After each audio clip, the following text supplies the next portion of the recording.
बात करेंगे सुकमा की, जहां पर गणतंत्र दिवस से पहले ताबड़तोड़ एक्शन लिया जा रहा है। सीआरपीएफ जवानों ने नक्सलियों के डंप पर छापा मारा है। सुकमा और बीजापुर की सीमा से सटे इलाके में छापा पड़ा है। दो डंप से, आपको बता दें, दो डंप से भारी मात्रा में गोला बारूद भी बरामद किया गया है। सीआरपीएफ की 150वीं बटालियन ने यह पूरी कार्रवाई की है।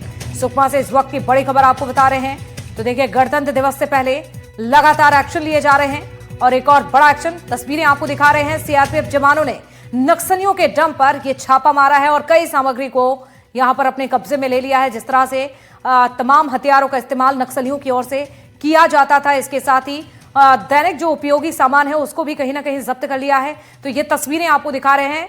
एक बड़ा एक्शन लिया गया है गणतंत्र दिवस से पहले। सलीम हमारे सहयोगी जुड़ चुके हैं। सलीम, गणतंत्र दिवस से पहले एक बड़ी कार्रवाई की गई है, बताइए जरा कहां पर यह एक्शन लिया गया है।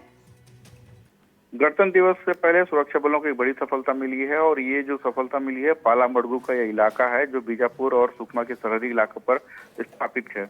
और ये माओवादियों के लिए एक मुफीद इलाका था जहां माओवादी अपने आप को सुरक्षित भी ठिकाने में अपने आप को छुपा लेते थे और वहां एक अस्थायी रूप से कैंप संचालित किया जा रहा था, जिसमें फैक्ट्री कह सकते हैं, जो एक अस्थायी रूप से जो फैक्ट्री होती है जिसमें देसी हथियार बनाए जा रहे थे। तो ये दो जगह पे इसे संचालित किया जा रहा था जंगल में।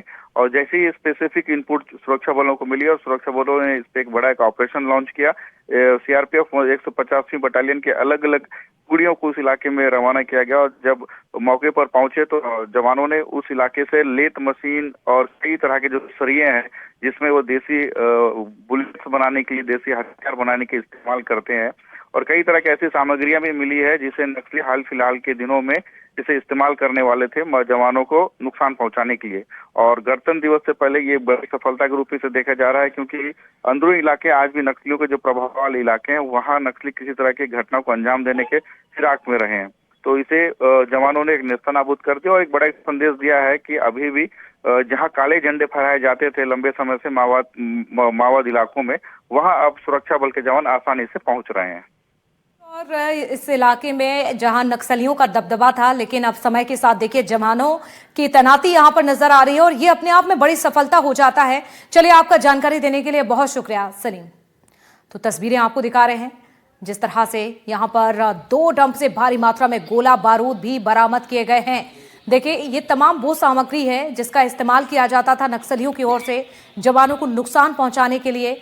ग्रामीणों पर कभी अटैक करते थे, लेकिन अब कहीं ना कहीं जिस तरह से जो एक्शन लिए जा रहे हैं, जो कार्रवाइयां की जा रही हैं, जो अभियान चलाए जा रहे हैं, उसका असर भी देखा जा रहा है और इन तस्वीरों को बड़ी सफलता के तौर पर देखा जा रहा है।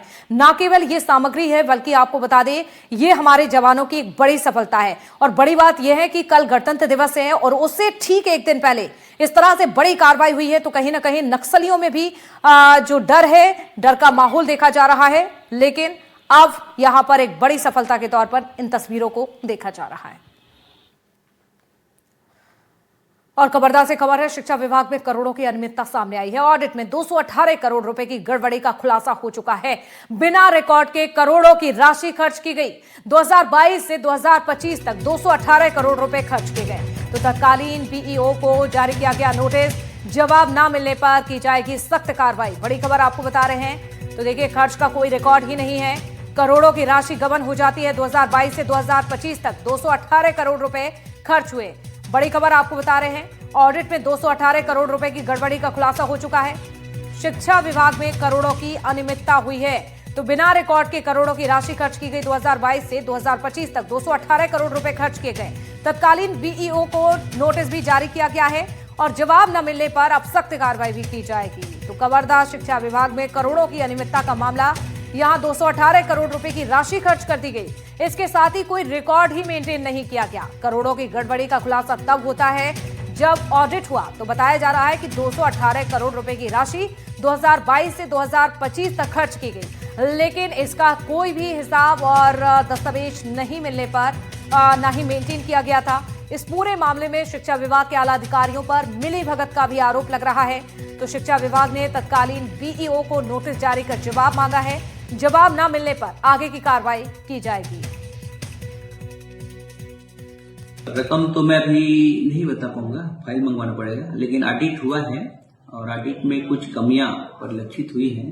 तो तत्कालीन जो अधिकारी हैं उनसे अभी स्पष्टीकरण लिया जा रहा है उसका जवाब आने के बाद कार्रवाई की जाएगी। और खबर आपको अब जबलपुर से बता रहे हैं, जहां पर रेस्टोरेंट और होटलों पर कार्रवाई की गई है। नगर निगम मजिस्ट्रेट ने जहां 3 रेस्टोरेंट पर छापा मारा है। जांच के दौरान मिली है यहां पर भारी गंदगी और अनियमितता। गंदगी के बीच में तैयार की जा रही थी खाद्य सामग्री। रेस्टोरेंट का लाइसेंस भी निलंबित कर दिया गया है। बिक्री पर रोक लगा दी गई है। इस वक्त की बड़ी खबर आपको बता रहे हैं जबलपुर से, जहां पर अनियमितता पाए जाने पर देखिए लगातार एक्शन लिया जा रहा है। तस्वीरें आपको दिखा रहे हैं जिस तरह की गंदगी पाई गई है जबलपुर में, उसके तहत यहां पर कार्रवाई की गई है। तो नगर निगम मजिस्ट्रेट ने 3 रेस्टोरेंट पर छापा मारकर के कार्रवाई की। खराब मिठाइयाँ हैं उनको हम जब्त कर रहे हैं। इसके साथ साथ में कुछ केमिकल्स जो यूज़ होते हैं जैसे फ्लेवरिंग एजेंट हैं या कलर है, ऐसे ही कुछ जो डिब्बे हैं वो हमें एक्सपायर कंडीशन में मिले हैं, तो हम उनको भी जब्त कर रहे हैं। साथ में हम कुछ फूड प्रोडक्ट्स की सैम्पलिंग करेंगे जिससे ये पता चलेगा कि ये जो मिठाइयाँ बना रहे हैं उसकी क्वालिटी कैसी है। चलिए खबरों में अब आगे बढ़ेंगे, बात करेंगे बड़वानी की, जहां पर सीवरेज समस्या से नाराज लोगों की ओर से विरोध किया गया। गंदगी और बदबू से परेशान लोगों ने रोड जाम कर दिया। पिछले 8 दिनों से देखिए सीवरेज का गंदा पानी यहां से बह रहा है। शिकायत के बाद भी कार्रवाई ना होने से नाराजगी है। गंदे पानी के कारण लोगों को आवाजाही में परेशानी हो रही है। जगह जगह खुदाई से भी अब लोग यहां पर परेशान हो चुके हैं। पेयजल पाइपलाइन फूटने से खतरा भी बढ़ चुका है। जल्द से जल्द समाधान की मांग इन तमाम लोगों की ओर से की जा रही है।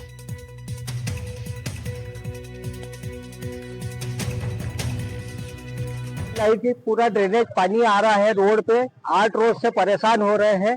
पूरी बड़वानी को तहस नहस कर दिया और धवलपुरा और अमित नगर की तो ये स्थिति हो गई, खाना खाना भी दूभर हो गया है। न नगर पालिका ध्यान दे रही, न सीवरेज वाले ध्यान दे रहे, कोई नहीं दे रहे। पब्लिक बहुत परेशान है।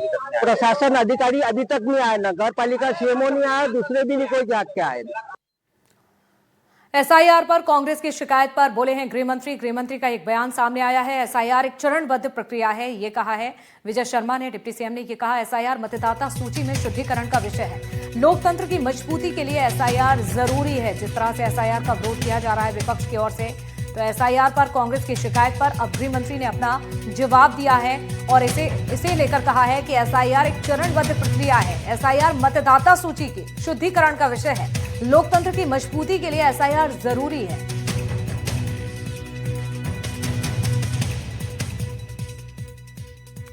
का विषय है, वो सबके लिए उपलब्ध है, किसी एक के लिए उपलब्ध है ऐसा तो नहीं है ना, सबके लिए उपलब्ध है। कोई व्यक्ति नहीं रहता है, उसके नाम को काटने के लिए अगर आवेदन दिया जाता है तो दिया जा सकता है। उपरांत भी नेता प्रतिपक्षी जो अगर सोचते हैं वो करें।